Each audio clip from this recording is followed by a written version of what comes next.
WGN's Dana Rebick is here with that story. Dana. We had a chance to hear just their firsthand accounts of this really scary situation. Many of them were in their offices. Some were walking through tunnels and were turned around. They reflected on what took place at the Capitol today and told us about some of their frustrations over what led up to all of this.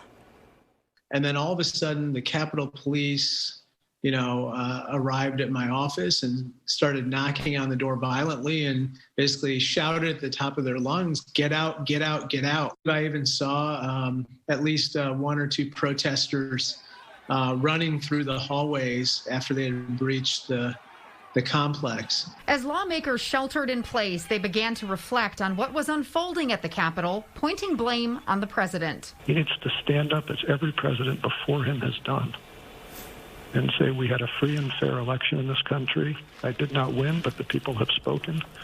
And it is time for us to move on and make sure that we continue this beautiful government in this beautiful country.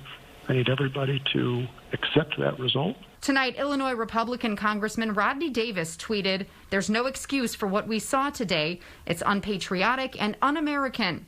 Political leaders from Congress to the White House have an obligation to be voices of reason and calming in times of national crisis. That time is now." Others called out Republicans who objected to certifying the Electoral College votes, saying they encouraged the protesters and in doing so eroded democracy.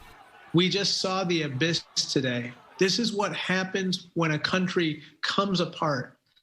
And so therefore we have to put aside our petty differences and come together and work on the issues that matter to Americans right now.